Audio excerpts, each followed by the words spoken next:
Selamat siang, sahabat Kanta Media. Jadi hari ini kita akan kembali berbincang-bincang dengan seorang narasumber pada acara podcast yang kita beri tajuk Kalteng Mahining.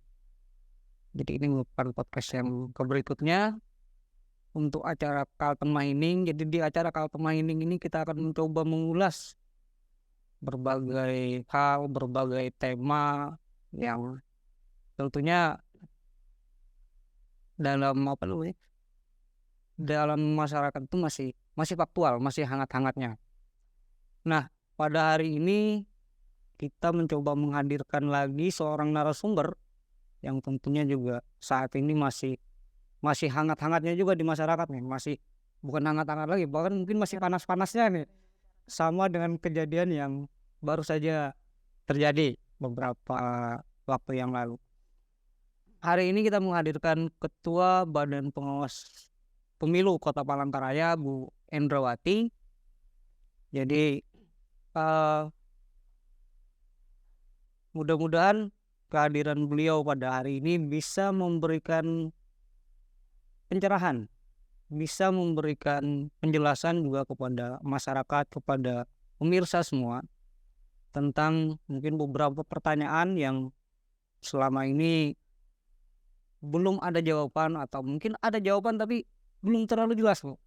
Nah, mudah-mudahan kehadiran Ibu pada hari ini bisalah memberikan pencerahan kepada masyarakat baik, terutama tadi seperti yang saya bilang di awal, eh, kabar atau isu yang masih hangat-hangatnya nih, masih panas-panasnya, yaitu kebakaran kantor Bawaslu kemarin.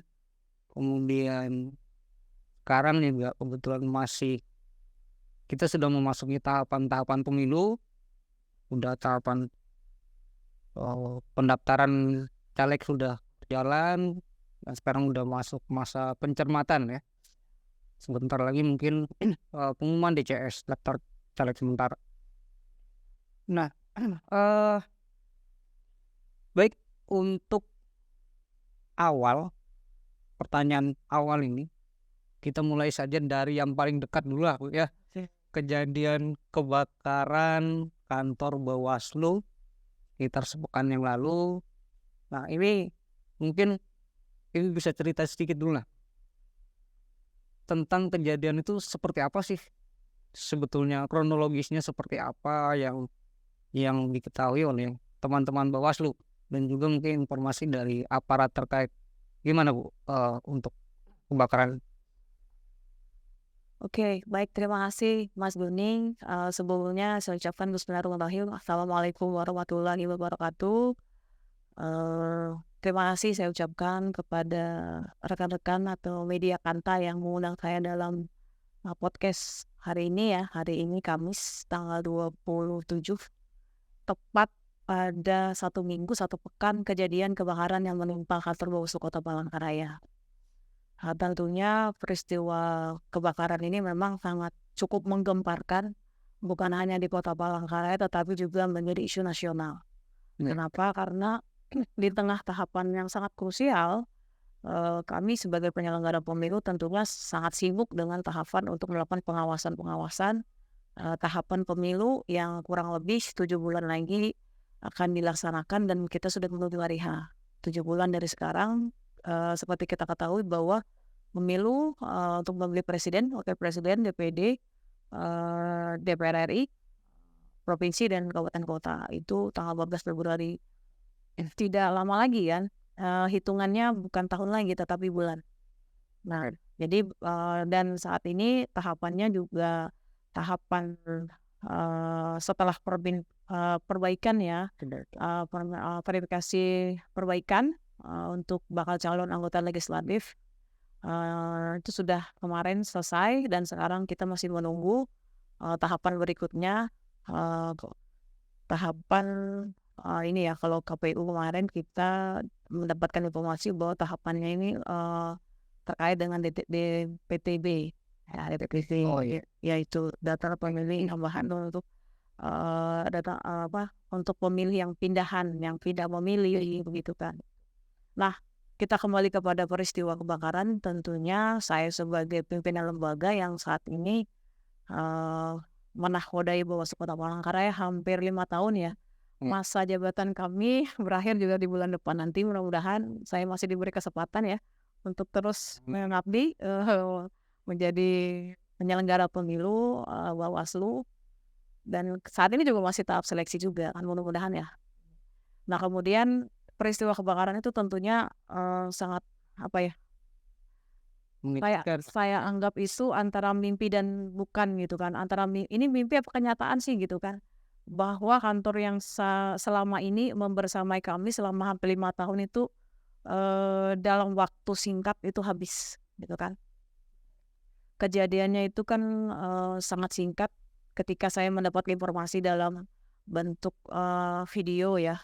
Kemudian informasi dari salah satu staf kita yaitu bendahara itu mengabarkan kantor kita terbakar gitu kan. Pada saat itu saya setelah sholat subuh ya, saya mendengar itu, dan tentunya ketika mendapatkan informasi itu saya langsung menelpon bagaimana kondisi saat ini dan apa yang bisa diselamatkan gitu kan.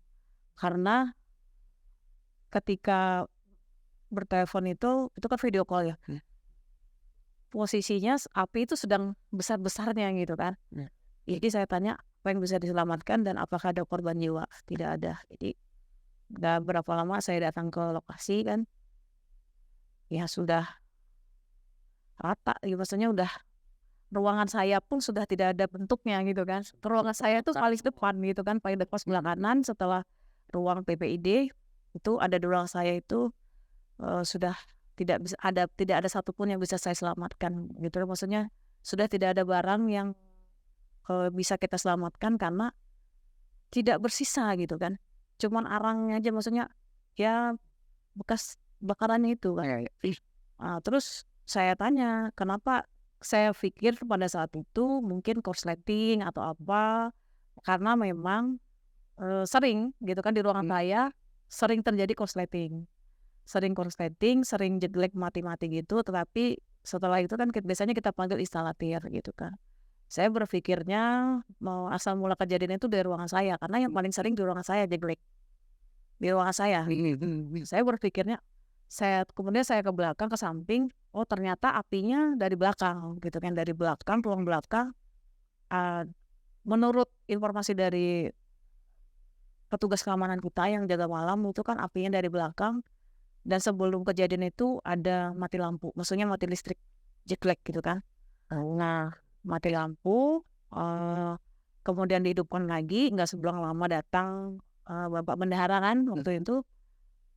Kok sudah ada asap-asap gitu, mungkin waktu itu mungkin bagaimana ceritanya mungkin tidak tercek ya, karena mungkin dikiranya mati biasa atau jeglek biasa, karena memang sudah biasa kita jeglek-jeglek gitu kan. Itu ruangan belakang itu untuk apa, Bu? Ya. Ruangan belakang itu untuk arsip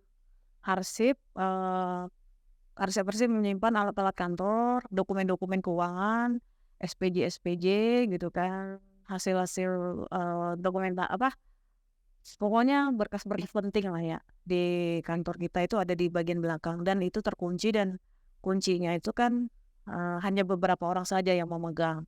Saya pun tidak pernah masuk ke sana gitu kan. Jadi saya tidak tahu isinya apa saja di dalam, cuman yang jelas yang saya tahu itu isinya dokumen-dokumen kita dari mulai awal tahapan pemilu, mungkin dari kita Panwas ya, dari Panwas, Bawaslu, data itu ada di sana gitu kan. Berarti arsip beberapa tahun itu. Beberapa tahun, dari tahun 2017 2018 sampai tahun 2023. Nah itu nyaris tidak ada sisanya, dan alhamdulillah memang secara fisik habis ya. Cara kita melihatnya habis datanya. Dokumen fisiknya habis, tetapi dokumen digitalnya dalam bentuk soft file, data eksternal itu masih aman, masih ada. Jadi untungnya, karena kenapa saya dari awal itu memang sudah ada ya mewanti-wanti selalu ada backup data, karena kita tidak tahu kejadian-kejadian yang kita tidak inginkan, salah satunya seperti ini kan. Nah itu ternyata kejadian gitu kan. Saya sudah sangat mengkhawatirkan kejadian-kejadian seperti ini, tapi ternyata kejadian beneran gitu kan. Saya nggak tahu apakah ini memang cobaan buat kita atau memang apa gitu kan. Dan penyebab kebakaran ini tentunya juga banyak spekulasi di luar ya, yang Iya. menyatakan dibakar lah, kemudian ada unsur kesengajaan lah, apa segala macam, tapi kami tidak mau berpolemik seperti itu. Maksudnya kita tidak ingin menambah polemik yang ada di masyarakat gitu kan.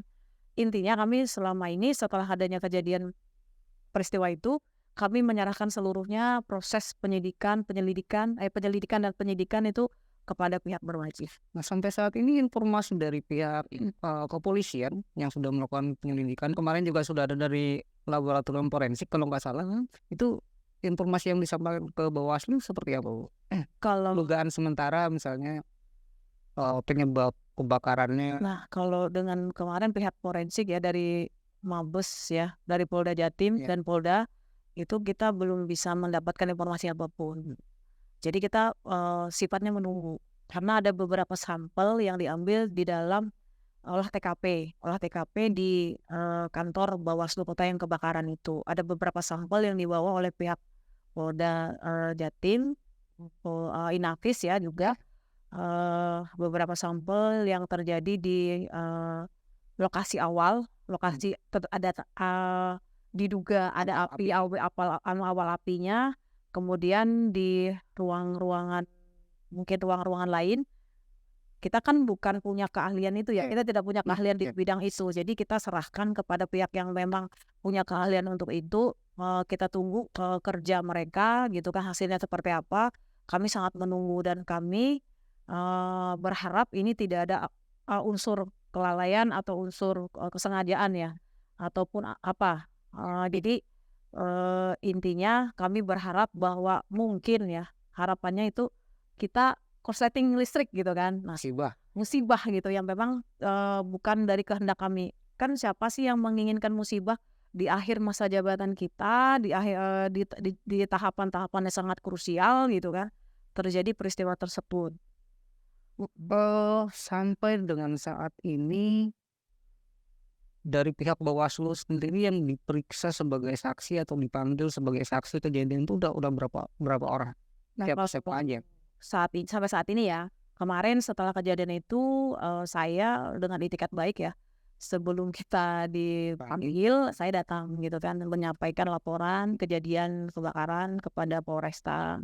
Kemudian saya juga meminta kerjasama juga kepada teman-teman kepolisian agar mungkin kalau misalkan kita diminta untuk memberikan informasi seluas-luasnya, sedalam-dalamnya, ya silahkan bagi pihak-pihak yang memang ada kaitannya dengan peristiwa tersebut. Gitu kan. Jadi kami serahkan semuanya kepada pihak polisian bahwa pihak-pihak yang diperiksa gitu kan, yang memberikan keterangan itu kan nantinya akan dicocokkan dengan hasil forensik itu kan nantinya. Ya mudah-mudahan dari beberapa orang yang diperiksa itu tidak ada nanti ditetapkan sebagai tersangka gitu. Sampai saat ini udah berapa orang yang Saya kurang dipanggil? tahu, kalau saya dan anggota udah pasti, kemudian saksi yang kejadian pada saat kejadiannya itu kan ada 2 orang ya, ada petugas kita yang jaga malam dengan bendahara, kemudian juga ada beberapa staf ya yang dipanggil juga, dan koordinator sekretariat gitu kan. Untuk lebih jelasnya mungkin silakan ditanya ke polisi, pihak teman-teman. Saya juga tidak tahu siapa aja mungkin dari pihak tetangga, dari Bawaslu kan ada tetangga ya. Misalnya orang-orang yang melihat apa segala macam mungkin juga bisa ikut Itu bendahara kan infonya subuh itu datang juga tuh ke kantor. Nah, itu dalam rangka apa? Yang saya dengar gitu kan dari yang bersangkutan itu pada saat subuh itu datang itu untuk mengambil beberapa dokumen berkas untuk kelengkapan kegiatan kami pada saat hari kejadian itu. Kita kan tidak menyangka nih bahwa itu tuh kejadian. Jadi kan bendahara tuh tidak membawa uang ya ke rumah, tidak boleh. Kami memang ada aturannya, tidak boleh membawa uang gitu, uang kantor itu ke rumah. Jadi ditaruh di berangkas di kantor. Kemudian ada sebagian juga ada di rekening. Biasanya kan kita masalah keuangan itu urusannya bendahara dan sekretariatan. Kalau kita tidak bisa ikut campur ya terhadap masalah keuangan. Cuman intinya pada saat itu bendahara datang mengambil sebagian berkas dan mungkin juga ingin mengambil uang untuk pembayaran hotel, pembayaran peserta uang transport kan, dan uang untuk kegiatan-kegiatan itu. Nah itu jadi biasanya seperti kita bikin kegiatan Bawaslu itu kan, kita di hotel gitu kan, kebetulan kemarin tuh di Hotel Neo. Jadi pada saat hari H itu kita juga melaksanakan kegiatan gitu kan. Mungkin bisa dilihat Iya sama iya ya, iya. kita di saat musibah itu kita harus tetap profesional gitu kan, karena undangan sudah disebar gitu kan.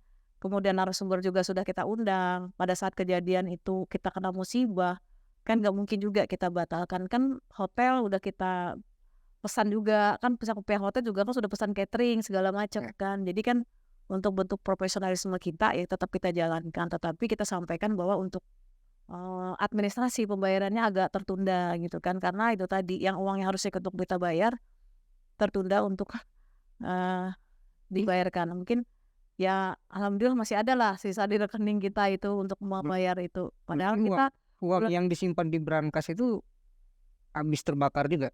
nggak bisa diselamatkan. Berapa banyak? Kurang lebih hampir 100 juta.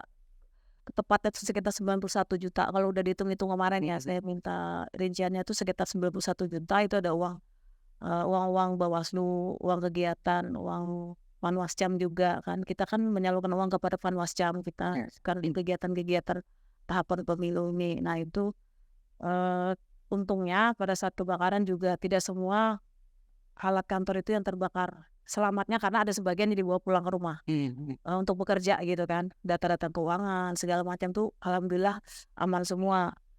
Dan kita sudah mencocokkan ya, maksudnya dari apa yang terbakar dengan yang masih tidak terbakar, nanti kita cocokkan di dalam sistem keuangan ini. Cocok nggak tuh? Cocok sudah. Ya, mungkin pertanyaan terakhir terkait dengan kebakaran itu. Dari awal tadi udah diceritakan gambaran kronologisnya seperti apa. Nah, sampai dengan informasi terakhir atau data terakhir yang diperoleh oleh pihak Bawaslu sendiri, kira-kira ada nggak sih unsur kesengajaan misalnya? Kok bisa sampai terbakar di masa-masa krusial yang seperti Ibu bilang tadi? Dan apakah kebakaran ini juga bisa dianggap sebagai salah satu bentuk intimidasi, atau mungkin pihak Bawaslu sebelumnya ada apa namanya, ada menerima ancaman kayak atau apa gitu? Ada nggak hal-hal seperti itu? Sejauh ini tidak ada. Jadi Bawaslu sampai saat ini ya, sampai tahapan saat ini alhamdulillah tidak ada menerima ancaman apapun atau berselisih dengan pihak manapun atau bersengketa dengan pihak manapun, tidak ada. Alhamdulillah tidak ada. Jadi konsep kita Bawaslu sekarang ini kan kita lebih baik mencegah daripada menindak ya. Iya. Konsep yang lebih baik mencegah itu kita utamakan dibandingkan penindakan. Jadi itu sudah kita jalankan dan alhamdulillah juga dalam sampai detik ini tahapan-tahapan yang berjalan itu tidak ada temuan pelanggaran yang berarti. Mungkin meskipun ada sedikit-sedikit saran perbaikan kepada pihak penyelenggara seperti KPU gitu kan, sebagai penyelenggara teknis gitu kan. Kemudian kepada jajaran peserta pemilu, mereka lebih proaktif bertanya kepada Bawaslu, apakah ini boleh, apakah seperti ini. Jadi kami, kalau dari persepsi kami ya, kami tidak pernah atau belum ada permasalahan dengan pihak luar gitu kan. Tapi entahlah ya kalau pihak luar Ya. kita tidak tahu, itu persepsi kami. Nah persepsi kami mungkin berbeda sama persepsi orang lain, tetapi bisa kami pastikan sampai saat ini kami tidak ada melakukan penanganan pelanggaran. Tidak ada temuan yang kami temukan yang sangat berarti. Kalaupun bisa ada indikasi dugaan pelanggaran, itu cepat kita antisipasi.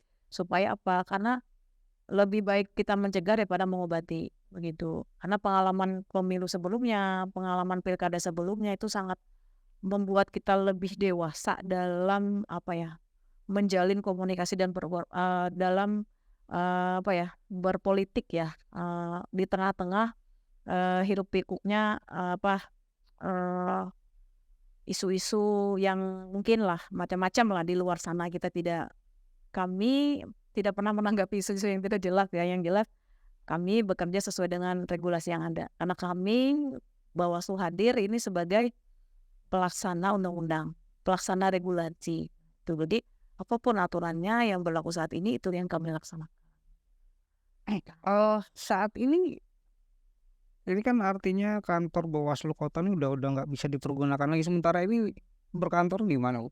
Nah, karena kantor kita sudah tidak ada ya untuk sementara ini, kami sementara ini kita berkantor di Bawaslu Provinsi. Nah. Kita diberikan ruang di sana untuk berkantor, untuk pelayanan publiknya masih kita laksanakan di sana. Jadi semua surat menyurat segala macam bisa dialamatkan ke kantor Bawaslu Provinsi. Sampai kami mendapatkan kejelasan dari hasil lapor forensik itu mengenai penyebab kejadian kebakaran, dan kami juga bersurat sudah secara resmi kepada pemerintah kota terkait gedung yang kami pinjam, gitu kan, pinjam pakai, dan tentunya kami juga tetap berharap masih bisa difasilitasi oleh pemerintah kota dengan meminjamkan gedung atau menghibahkan tanah atau lahannya kepada Bawaslu, dan Bawaslu nanti yang akan membangunnya dengan anggaran Bawaslu RI. Sudah bersurat ke Sudah bersurat secara resmi kemarin tanggal 24 Juli kemarin setelah kejadian, 3 hari setelah kejadian ya, kita bersurat kepada pemerintah kota, dan kami saat ini masih menunggu jawaban dari pemerintah kota seperti apa. Kalaupun sementara ini kita masih berkantor di Bawaslu Provinsi, tapi nantinya kami sembari menunggu gedung atau kantor yang akan dihibahkan ataupun nanti tidak ya, kita tidak tahu ya sikap pemerintah seperti apa pada intinya.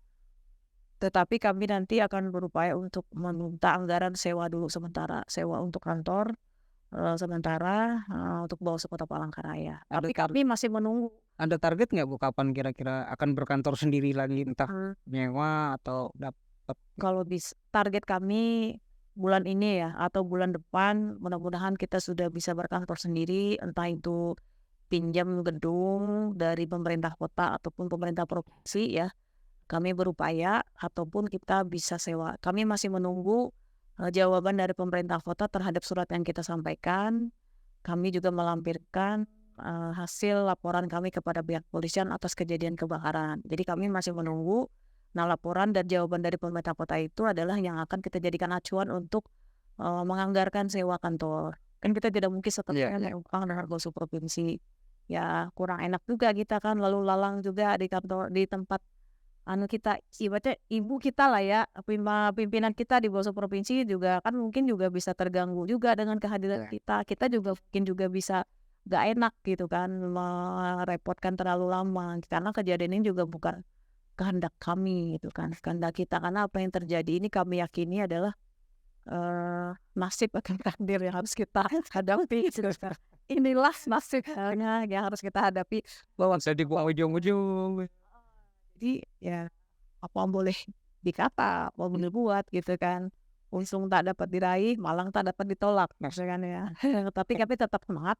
Intinya kami tetap berusaha menjalankan tugas tanggung jawab kami, tupoksi kami untuk melakukan pengawasan tahapan, dan alhamdulillah sampai saat ini kami masih bisa melaksanakan tugas meskipun kantornya secara mandiri belum ada, karena kan kejadiannya juga baru seminggu ya.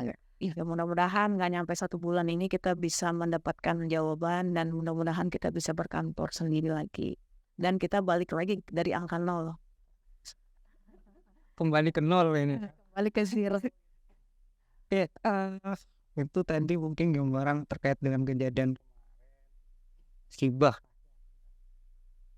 Namanya musibah ya, kita nggak tahu kapan datangnya, di musibah seperti apa. Sekarang mungkin kita pindah topik nih, kaitannya dengan pemilu lah, dengan tugas dan fungsi Bawaslu sendiri sebagai apa ya, wasit lah di dalam pesta demokrasi ini. Nah, sekarang ini kan kita udah memasuki tahapan pemilu legislatif, pemilu presiden, udah mulai berjalan. Nah, khusus untuk Kota Palangkaraya sendiri, Bawaslu kan tentunya sudah punya gambaran nih tentang kerawanan pemilu yang ada di Kota Palangkaraya. Nah, sampai dengan saat ini Bahkan sampai nanti ketika pelaksanaan pemilu, kira-kira kerawanan pemilu untuk wilayah Kota Palangkaraya ini seperti apa, Bu? Menurut Bawaslu? Baik, terima kasih. Terkait kerawanan-kerawanan pemilu, Bawaslu ini sudah mengkategorikan dari 4 dimensi kerawanannya. Nah, ada 4 dimensi kerawanan ini. Untuk kategori pertama itu dalam bidang atau dalam segmen atau dimensi sosial politik budaya. Bagaimana kondisi sosial politik budaya di Kota Palangkaraya? Kita tahu sendiri bahwa kondisi politik ini kan cenderung kondusif ya, Iya. landai-landai saja. Tetapi kalau misalkan nanti ada aja sedikit isu yang bisa memantik gitu kan, itu bisa jadi rame gitu kan. Nah itu ya relatif kondusif. Nah untuk sosial budaya itu kalau di Kota Palangkaraya itu kan ada 5 kecamatan ya, 30 kelurahan. Jadi kondisi dimensi sosial budaya dan politiknya di wilayah yang padat penduduknya seperti Kecamatan Jegan Raya, Pahandu, Sabango itu lumayan inilah ya, dinamis lah ya. Nah, jadi kita perlu memberikan perhatian khusus di sana di dimensi sosial politik budayanya karena masyarakat Kota Palangkaraya ini kan masyarakatnya agak majemuk ya, heterogen gitu kan. Dan mayoritas penduduknya itu kan adalah pegawai gitu kan. Juga ada beberapa sosial budayanya yang masyarakatnya ada mungkin masih mengedepankan tentang adat istiadatnya gitu kan. Jadi kita juga harus menghormati itu dan ini kerawanan-kerawanan ini juga harus kita antisipasi. Dan kemudian dimensi yang kedua adalah dimensi penyelenggara pemilu. Nah, penyelenggara pemilu ini juga perlu kita antisipasi. Kerawanan ini ada di dalamnya adalah siapa tahu di dalam dimensi penyelenggara pemilu ini ada penyelenggara-penyelenggara yang disinyalir tidak netral, melakukan pelanggaran kode etik perilaku sebagai penyelenggara. Dan ini pernah terjadi juga di Kecamatan Rakumpit. Nah ini cukup rawan juga karena yang bersangkutan pernah juga diberhentikan dari DKPP karena terbukti tidak netral mendukung salah satu pasangan calon. Ini pernah kita temukan dan ini sudah kita tangani dan sudah kita teruskan kepada KPU ya. Di situ waktu itu PPK yang kita temukan tidak netral. Nah itu salah satu Ada ya. dimensi kerawanan di kategori penyelenggara pemilu.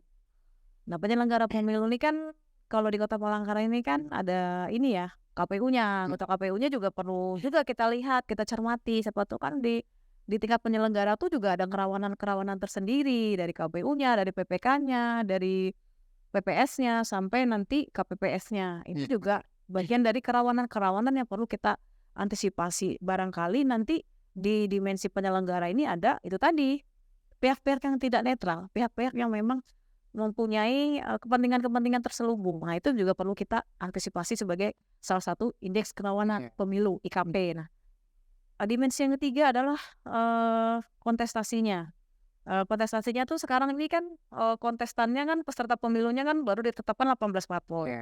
Baru 18 parpol. Nanti kan ada kontestan lagi peserta pemilunya presiden dan calon presiden dan wakil presiden. Kemudian anggota DPD kan belum ditetapkan ya calon anggota DPD. Jadi nanti kita juga melihat itu kerawanan-kerawanan di kontestasinya gitu kan.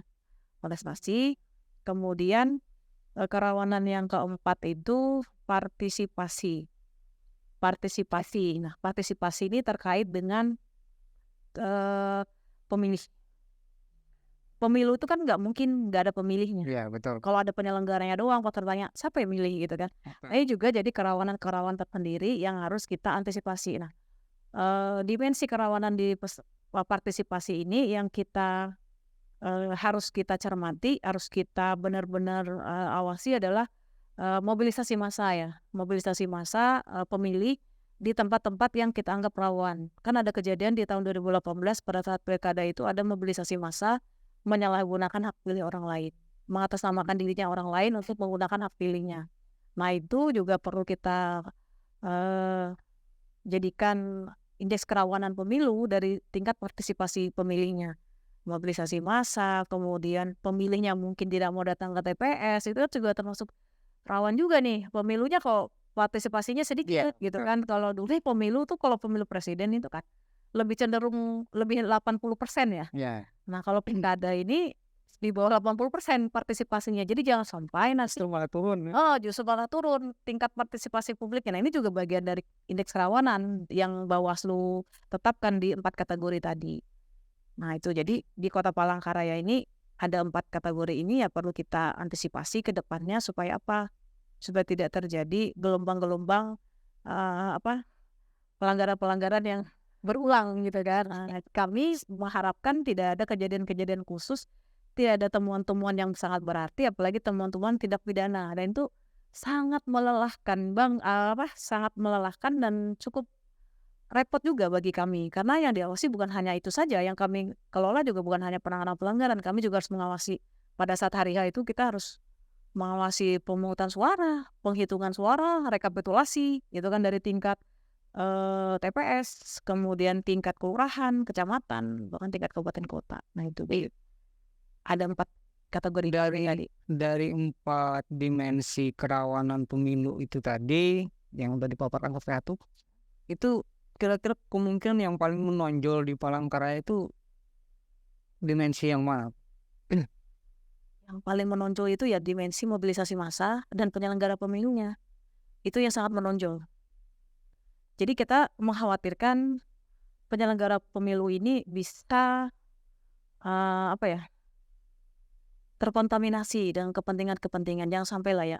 Kan kita ini sebagai penyelenggara pemilu itu kan tentunya banyak sekali gangguan-gangguan, godaan-godaan, intimidasi-intimidasi segala macam, tawaran-tawaran, gratifikasi itu sangat banyak gitu kan. Tapi ya itu sekali lagi kita sebagai penyelenggara pemilu karena kita sudah diangkat, dilantik, sumpah janji kita ya kita tepati gitu kan. Jangan sampai sumpah janji itu kita langgar sendiri. Jadi dari konteks penyelenggara pemilunya dan peserta pemilihnya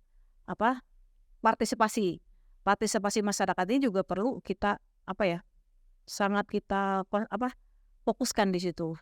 Karena masyarakat pemilih ini kan gini, kadang pada saat hari H tidak ada, misalkan nih pergi ataupun pindah secara mendadak segala macam itu kan rawan.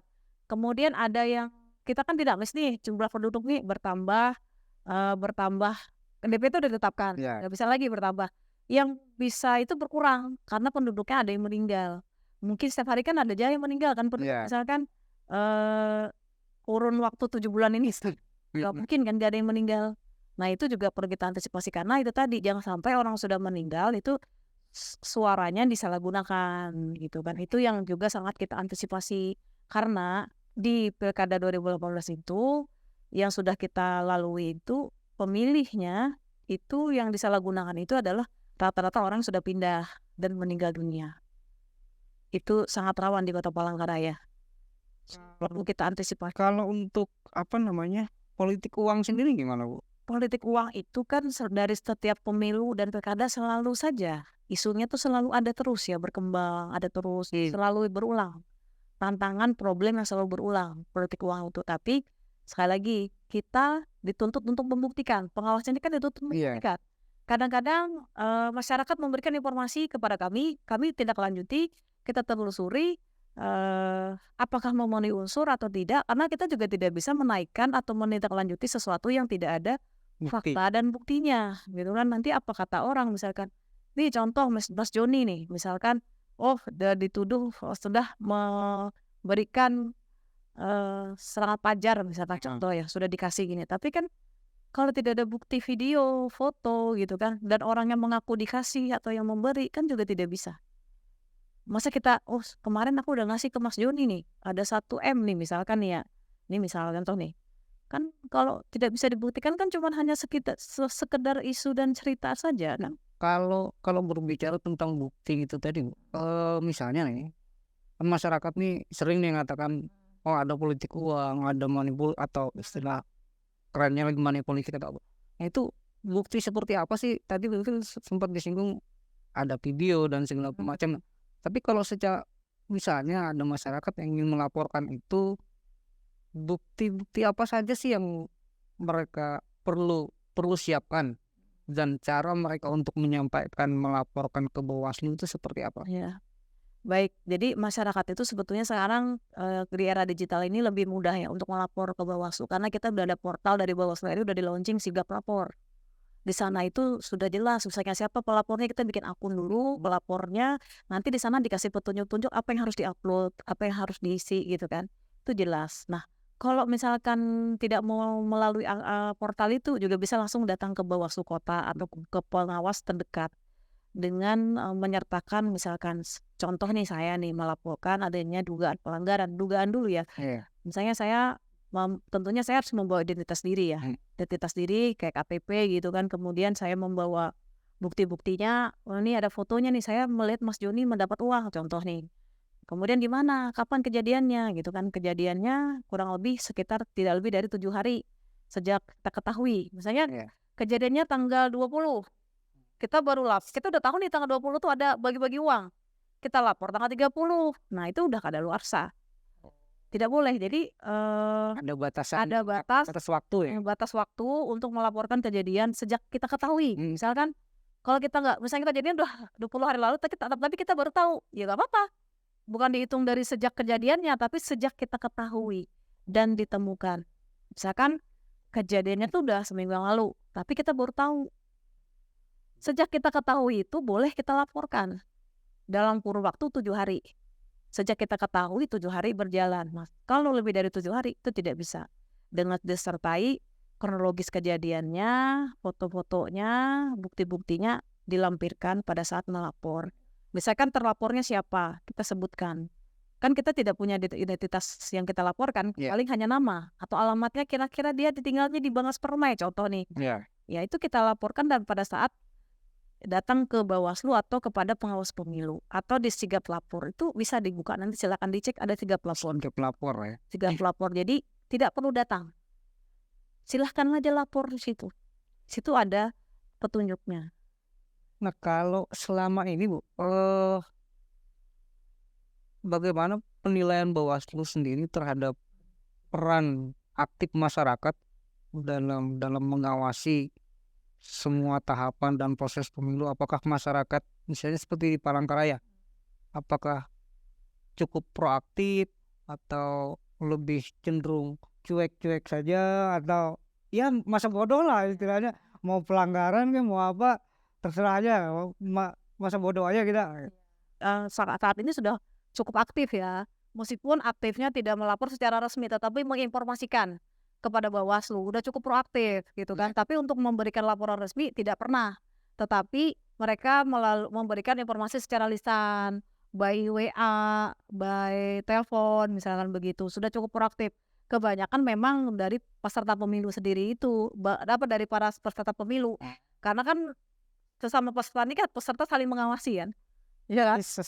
Laporkan sesama peserta. Iya. Biasanya kan seperti itu. Jadi seringnya yang saya alami dan saya ketahui saat ini ya begitu. Misalkan peserta si A, si B, si C, Bu begini di mana gitu kan? Di sini. Nah, kita kan tahu siapa yang menginformasikan itu. Oh dia juga salah satu kandidat peserta gitu. Kalau setan juga berarti kan sesama peserta bagus saling mengawasi. Jadi misalkan ada juga isu-isu di masyarakat tuh gini. Kalau kita sampai mengetahui ini bisa melaporkan peserta lain misalnya, kita dapat reward misalnya dari internal mereka, dari apa gitu, dapat prestasi gitu kan.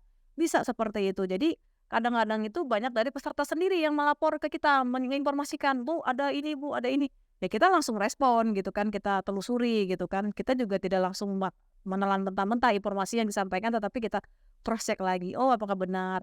Kalaupun bisa kita tindak lanjuti sesuai dengan peraturan Bawaslu terkait penanganan pelanggaran pemilu di Perbawaslu 7 tahun 2022 itu, tentunya kita sudah punya tahapan-tahapan ya. Yeah. Kalau misalkan kita dapat informasi harus bagaimana kita lakukan investigasi atau penelusuran informasi awal gitu kan dari informasi yang disampaikan masyarakat.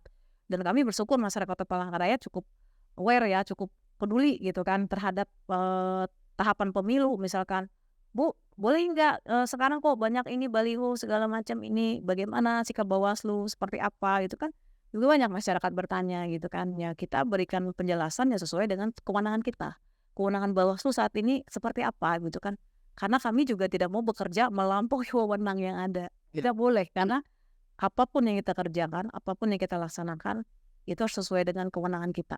Iya. Betul, menarik juga itu tadi, Bu, terkait dengan misalnya atribut-atribut alat peraga. Sekarang ini kan kalau kita lihat di Kota Palangkaraya hampir di setiap ruas jalan nih, udah banyak nih dari entah caleg, entah partai yang memasang spanduk, baliho, dan segala macam untuk promosi diri. Nah, ini sudah masuk kategori pelanggaran atau belum sih sebetulnya? Kalau dari kacamata Bawaslu itu kami masih memandangnya adalah bagian dari sosialisasi yang dilakukan oleh peserta pemilu. Nah, yang diatur di dalam PKPU itu terkait dengan kampanye itu di PKPU nomor 23 PKPU nomor 15 tahun 2023 itu kan kampanye dilakukan eh, selama 75 hari ya. Iya. Nah, ini kan belum masuk masa tahapan kampanye. Yang saat ini adalah masa sosialisasi. Sosialisasi itu yang diatur hanya untuk peserta pemilu yaitu partai politik. Untuk bakal calon legislatifnya itu tidak ada diatur. Jadi sepanjang belum diatur dan pemasangannya bukan di tempat yang dilarang, contoh satu misalkan di tempat ibadah, di rumah-rumah warga, atau di rumah warga ada juga laporan-laporan misalnya ada warga yang keberatan dipasangi apa poster atau apa gitu kan. Itu ya nggak masalah kalau sepanjang masyarakatnya atau warga yang dipasangnya itu nggak keberatan. Yang dilarang itu kan di masjid, di rumah ibadah kayak masjid, gereja, pura, wihara gitu kan. Itu tidak boleh. Kemudian fasilitas-fasilitas publik punya pemerintah itu tidak boleh. Lembaga-lembaga pendidikan itu kan tidak boleh.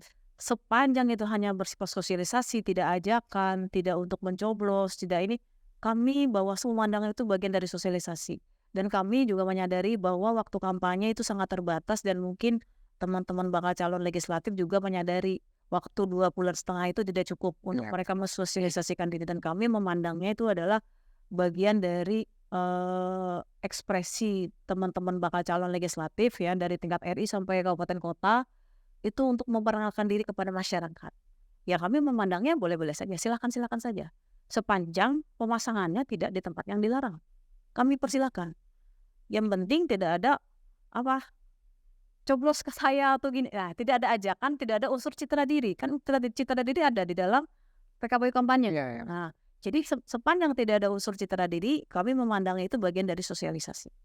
Jadi silakan saja. Jadi banyak dari partai A, B, C itu banyak tanya ke saya. Silakan pasang saja. Sepanjang itu bukan di tempat yang dilarang, sepanjang itu hanya bersifat sosialisasi karena untuk sosialisasi bakal calon legislatif juga tidak diatur. Yang diatur untuk partai saja. Partai ketika ingin melaksanakan sosialisasi itu kan bisa mengundang warga atau di tempat pertemuan terbatas di internal partai Iya. sendiri dengan bersurat kepada KPU dan Bawaslu. Silahkan. Jadi kami sebagai penyelenggara pemilu ini juga tidak ingin melakukan apa ya batasan-batasan yang tidak diatur gitu kan. Kita kan kalau Iya. memberikan batasan kepada peserta pemilu juga kalau nggak diatur juga itu namanya juga kita melanggar kewenangan, melampaui kewenangan. Tidak ada aturan yang melarang itu atau tidak juga memperbolehkan sebetulnya. Jadi memang apa ya, tidak tidak di Bukan, tidak dilarang atau juga tidak diperbolehkan gitu. bukan. Jadi begini, sepanjang itu tidak di dalam unsur citra diri mengajak untuk memilih, bukan ajakan untuk berkampanye. Ini kan kampanye, Iya. ini kan masih sosialisasi ya, bukan masuk tahapan kampanye. Itu masih diperbolehkan saja dalam tahap normal. Karena dari penetapan peserta pemilu partai politik sampai sekarang ini kan fasenya pasti tidak bertuan, ya kan? Pasti apa ini kan? Pasti tidak bertuan. Jadi silakan. Jadi saya tidak memungkiri juga karena banyak teman-teman saya juga dari teman-teman saya juga banyak yang mencalonkan diri gitu kan. Jadi kita bangun komunikasi yang baik saja, koordinasi bahwa oh ini apa yang boleh, apa yang tidak. Itu yang perlu kita komunikasikan kepada teman-teman partai politik. Mudah-mudahan lah dengan adanya komunikasi yang baik, koordinasi yang baik, ini teman-teman peserta pemilu nanti pada saat tahapan kampanye ini tidak melanggar aturan yang sudah ada. Jadi meminimalisir pelanggaran-pelanggaran yang terjadi pada saat nanti tahapan kampanye. Apa yang dilakukan Bawaslu untuk meminimalisir pelanggaran tersebut? Ya, banyak hal yang perlu kita lakukan Bawaslu melalui tindakan-tindakan pencegahan misalnya dalam forum warga, melakukan sosialisasi, mengundang partai politik, peserta pemilu, memberikan edukasi, memberikan pendidikan politik. kami juga siap diundang oleh partai politik untuk memberikan edukasi-edukasi kepada calon anggota legislatif, bacalek-bacaleknya. Kami siap pokoknya diundang oleh semua partai politik untuk memberikan pendidikan politik supaya teman-teman partai politik, bakal calon anggota legislatif ini tidak melanggar aturan, tidak melanggar rambu-rambu yang harus dipatuhi gitu kan. Sama kayak kita di jalan kan yang harusnya kita lampu merah ya jangan diterobos gitu kan. Kalau mau diterobos kan resiko ditanggung penumpang. Risiko ditanggung sendiri lah. Kita ikut manual kan mobil orang kan kita yang tanggung Ya. resikonya gitu kan. Kemudian ini Bu, baru-baru ini kan kita juga di pemberitaan, terutama pemberitaan nasional ya. Beberapa hari yang lalu Ketua Bawaslu RI, Pak Ahmad Bagja, sempat melontarkan wacana penundaan pilkada. Nah, ini wacana penundaan pilkada ini sebetulnya cukup menarik juga karena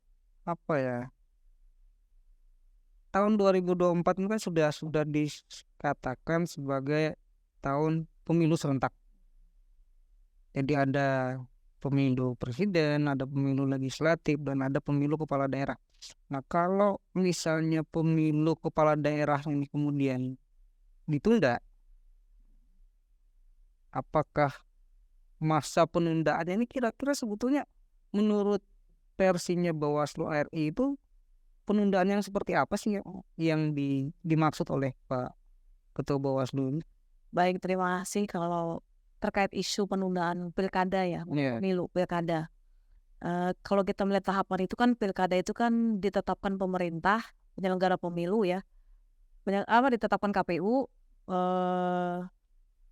pada tanggal 27 November 2024 untuk pilkada ya, pemilihan kepala daerah secara serentak.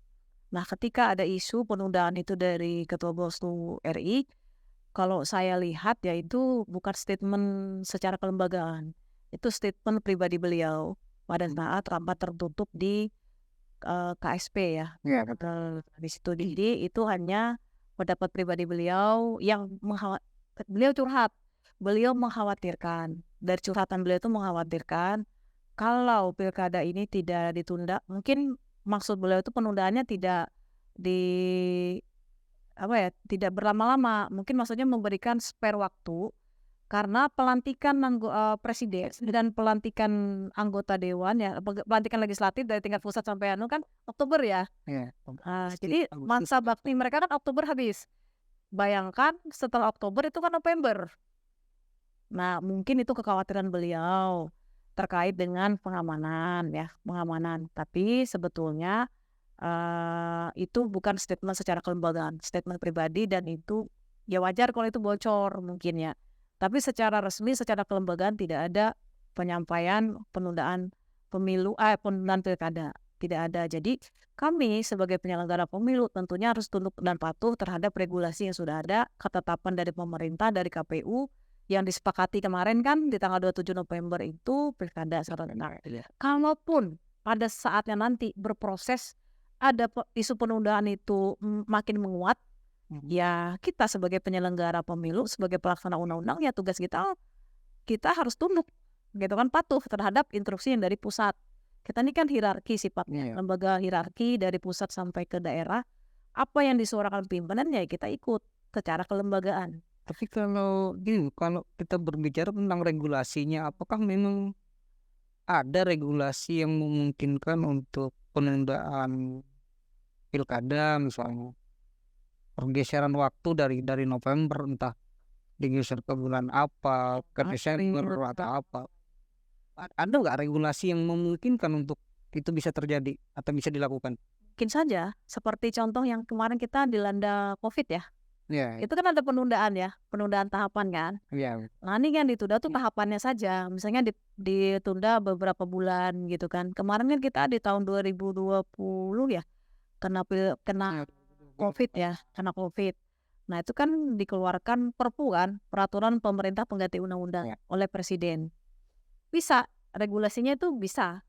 Kalau memang ada hal yang urgen, misalkan kenapa ditunda? Kan harusnya ada hal-hal krusial, hal-hal urgen, kenapa bisa ditunda gitu kan beberapa bulan. Bisa itu sudah terjadi. Kayak Covid kemarin kan tertunda kan pilkada, Ya. tetapi tidak lama gitu kan. Ya tapi penundaan itu mungkin beberapa bulan atau berapa lama gitu kan. Itu kan ada memungkinkan kok. Misalnya penundaan tahapan itu dalam undang-undang tuh ada di aturan peralihan ya, kalau tidak salah ya. Kayak saya tidak hafal undang-undang ya. Cuman yang saya pahami seperti itu, bisa saja itu bisa terjadi. Tetapi tentunya bukan dari ranah Bawaslu yang maksudku gini, maksudnya kalaupun nanti mau ada regulasinya itu kan harus ada kesepakatan ya di Iya. pemerintah pusat, misalkan dari Komisi 2, pemerintah, KPU, Bawaslu, dan pemerintah juga menyepakati oh ada ini, ada pergeseran. Ini misalnya ada sekadar usulan resmi misalnya. Ya. Usulan resmi nanti ditelaah, dikaji, digali lebih dalam. Kenapa sih ini harus ditunda? Misalnya dari sisi kami pengawas pemilu misalkan gitu kan. Belum siap atau apa misalkan. Itu nanti bagaimana? Kalau dari kami kan dari sisi pengawasnya gitu kan. Kalau dari pihak lain mungkin dari sisi keamanan atau apa gitu kan. Kalau saya melihat itu wacana itu ya bisa saja terjadi gitu kan. Cuman saat ini yang kami yakini belum ada sih Secara kelembagaan. secara kelembagaan tidak ada, itu hanya pendapat pribadi dan beliau juga mengatakan itu pendapat pribadi saya pada saat rapat tertutup di KSP.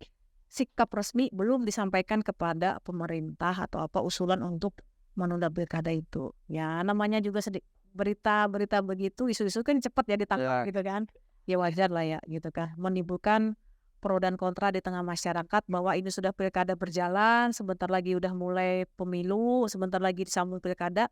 Karena masyarakat tidak tahu di kira serentak itu langsung milih presiden sama gubernur, wali kota, mau bagaimana? Karena pemerintah daerah ini kan tahun ini udah mulai banyak pergantian ya, Ya. jadi PJ.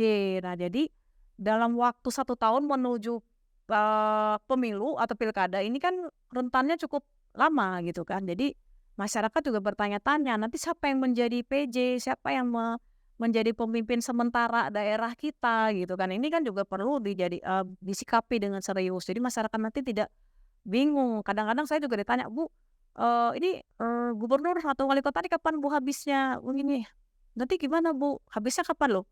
Kalau misalkan wali kota itu kan rata-rata habisnya di bulan ini ya, September September, iya. kan di 2023. Tapi kalau gubernur kan di tahun 2024 Nah, tidak sama berakhirnya, tetapi nanti pemilihannya serentak se-Indonesia di berapa ya sekarang tuh provinsinya 38 ya. Dengan daerah otonomi Ya. baru di Papua ada 4 kan. 4 provinsi Tambah baru. 4. Jadi nanti juga bertambah juga daerahnya di kabupaten kotanya kan yang awalnya 514 nanti bertambah berapa di situ. Nah, kalau ini kita berbicara apa ya? Berandai-andai nih.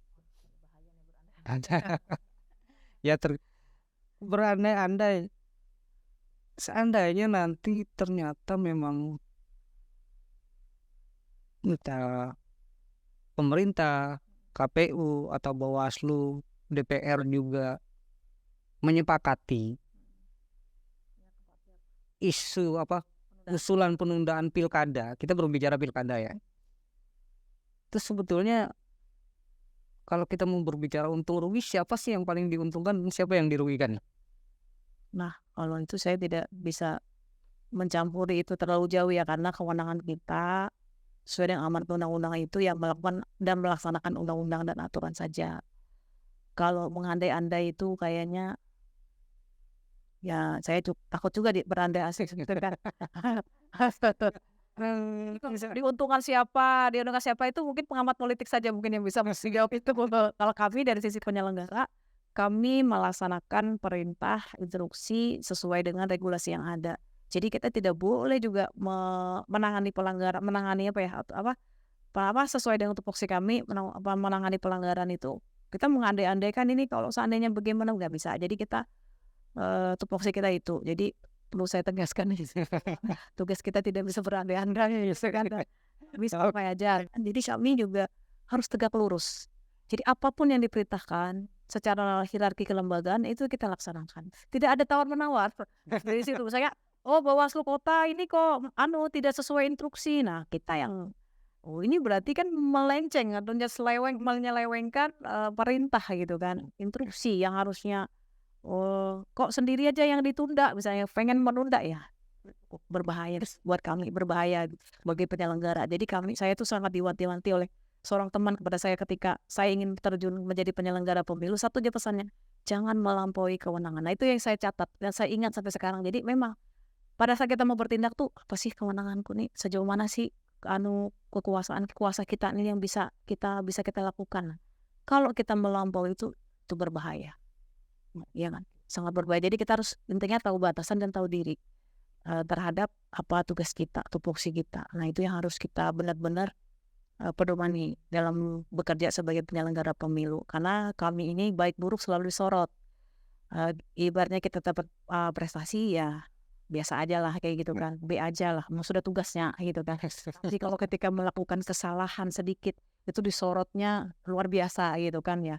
Wajar gitu kan, manusia ini tidak ada yang sempurna, kesempurnaan hanya milik Allah, tetapi kami berupaya, melakukan tugas-tugas itu sesuai dengan amanat undang-undang. Kami berupaya melakukan tugas itu sebaik-baiknya, tuh. Jadi, apapun yang terjadi, apapun yang isu-isu yang di masyarakat sana, kami punya filter untuk menghadapinya, itu aja. Oke, eh ini mungkin apa ya, sebelum kita berakhir podcast kita siang hari ini, eh mungkin ya ini sudah pertanyaan-pertanyaan penutup yang ringan-ringan saja lah ya. Kita udah tadi kayaknya agak rada berat tuh omongannya, ada pembicaraan dan pembahasannya dari kebakaran kantor, kemudian proses pengawasan pemilu dan segala macam. Nah, ini sekarang kan udah kita tahu udah masa-masa ini juga, masa-masa akhir jabatan Bawaslu, dan sekarang juga Se-Indonesia. se-Indonesia, dan sekarang juga sedang masih berjalan tahapan seleksi. Ya, Nah, Bu Endra sendiri masih ikut nggak nih untuk seleksi yang akan datang nih? bismillah ya, saya kembali ikut ya, berkompetisi gitu kan, seleksi lagi gitu kan dari awal. Dan saat ini tahapannya sedang menunggu, di tahapan hasil, tes wawancara dan kesehatan. Oh, sudah. Sudah sampai di situ dan kita masih menunggu pengumumannya sampai tanggal 31 Juli ini. Ya mudah-mudahan saya mohon doanya gitu kan untuk masyarakat Kalimantan Tengah, Kota Palangkaraya khususnya, supaya saya masih bisa dipercaya untuk menjadi pengawas pemilu di wilayah Kota Palangkaraya. Kalau kalau kita melihat kemarin kan peserta seleksi Bawaslu untuk Kota Palangkaraya juga lumayan banyak loh. Paling banyak di antara Antara sekota Palangkaraya, di Kabupaten Kalimantan Tengah. Ribuan ya kalau nggak salah. 85. Iya, 85. Nah, Yang dicari hanya 3 orang. dicari 3 orang. Nah, sekarang udah tahapan tersisa hanya 12 orang yang kemarin. Sekarang dicari 6 orang lagi. kira-kira untuk sampai ke tahapan itu seberapa optimis nih? Ya, saya harus selalu optimis gitu kan karena eh, sejauh ini tes yang sudah kita lalui itu kan banyak ya tahapannya, dari JAT, psikologi, kemudian kemarin wawancara dan kesehatan gitu. Insya Allah sih bisalah melaju ke tahapan berikutnya karena kita tahu sendiri kalau banyak orang juga ngomong ya kalau Kota Palangkaraya ini adalah zona neraka mereka gitu kan. Mereka terus kata zona neraka. Jadi persaingannya cukup kuat, cukup ketat. Jadi kota rasa provinsi. Jadi kayak misalkan di kota ini kan dekat kan karena ibu kota provinsi. Ya, sana peserta seleksinya justru malah lebih banyak dari seleksi yang provinsi. Iya, lebih banyak. Kalau provinsi mungkin kemarin hanya sekitar 40-an. Iya. Kalau kota ini banyak 25 kali peminatnya, lipatnya. 85. Dua kali lipatnya. Jadi ini tersisih karena kemarin itu pengumuman untuk CAT psikologi itu kan berdasarkan ranking CAT dan itu memang tidak bisa diganggu gugat. Kalau memang hasilnya itu bagus, ya bagus. Kalau hasilnya jelek, ya jelek gitu kan. Jadi tidak ada rekayasa di situ. Nah, tahapan selanjutnya yang mungkin ya itu tadi, kita masih menunggu tahapan berikutnya, sesi wawancara, dan kesehatan. Kesehatan juga kalau misalkan tidak direkomendasikan oleh kita kan Bawaslu RI itu bekerjasama dengan dengan Mabes Polri ya untuk tes kesehatannya Bidokesnya itu se-Indonesia kerjasama dan itu juga kan eh, se-Indonesia itu mempercayakan kepada Polda masing-masing Poldanya untuk menangani kesehatan calon anggota Bawaslu kabupaten kota se-Indonesia. Kalau memang tidak direkomendasikan kesehatannya juga tidak bisa lolos meskipun hasil wawancaranya bagus gitu kan.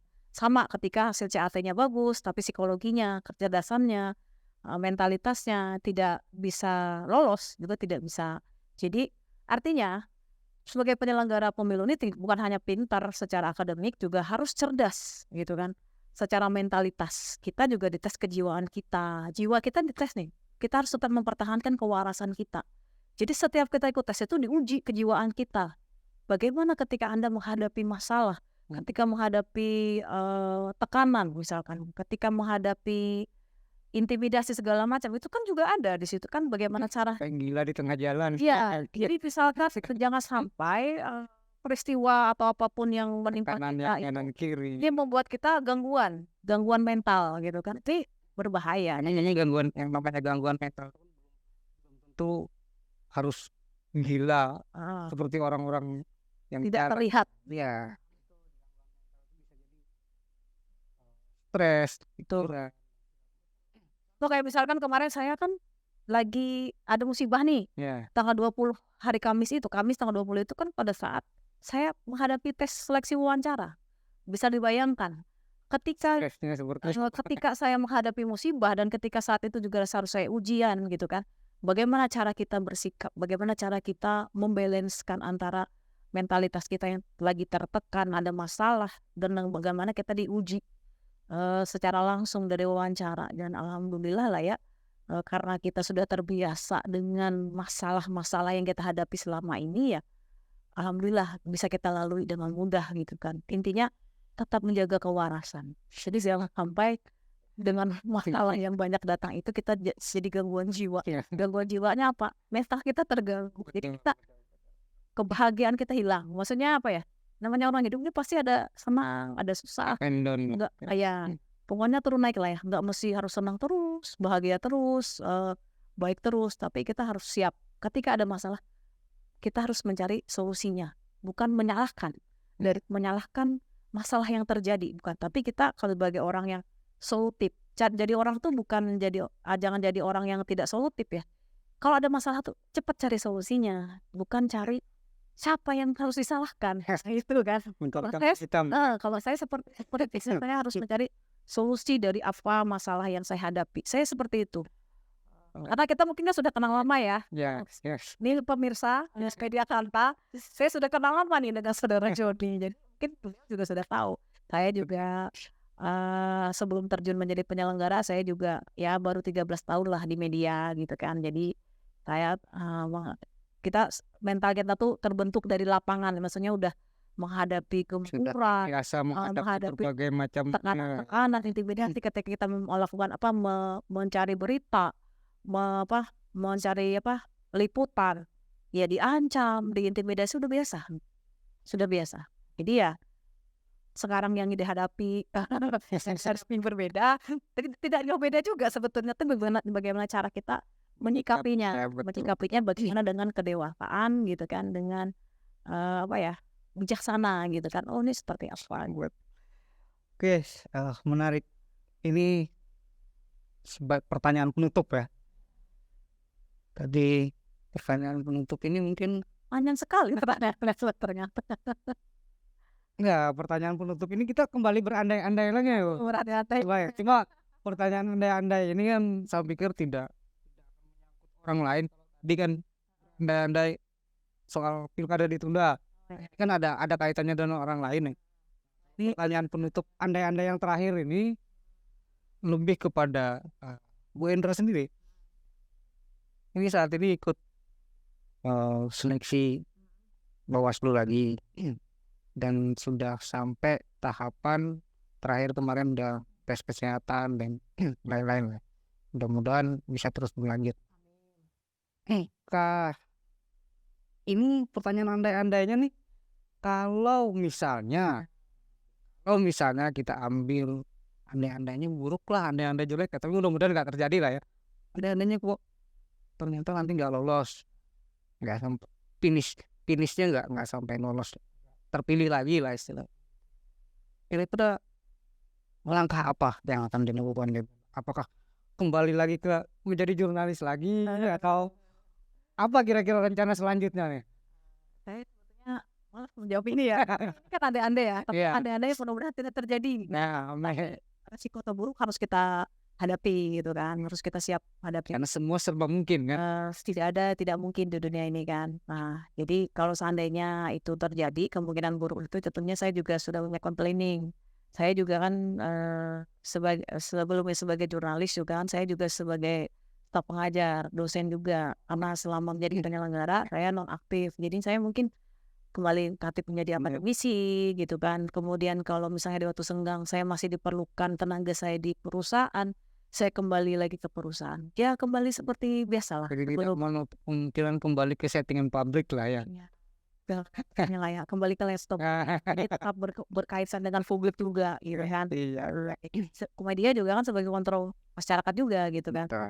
Nah jadi ya mudah-mudahan lah, saya mengharapkan doanya yang saya tidak ini juga sih tidak mau jumawa juga kalau misalkan nanti bisa terpilih kembali, karena saya juga sangat sedih karena 2 rekan saya itu juga sudah tidak bisa melanjutkan ke tahapan berikutnya. Jadi dari 3 orang kami komisioner yang mendaftar, petahana yang mendaftar itu sebagian besar juga di kabupaten kota Sekateng juga banyak yang sudah tidak lanjut gitu kan. Tapi mudah-mudahan lah ya kita masih bisa menjadi bagian di penyelenggara ini, menjadi penyelenggara, dan mudah-mudahan Bawaslu RI juga kan mudah-mudahan tidak salah pilih gitu kan. Tidak salah pilih, dan saya juga kan ngelihat kinerja kita seperti apa, karena kembali lagi kepada takdir tadi, nasib. Kalau memang kita ditakdirkan jadi ya jadi saja gitu kan, meskipun apapun rintangannya, berusaha secara kompetensi kita sudah dianggap layak dan mampu. Karena kalau kita sudah melatih fase CAT, psikologi, kesehatan, wawancara, itu sudah saya anggap sudah layak menjadi penyelenggara pemilu, tetapi tergantung takdir dan nasib saja.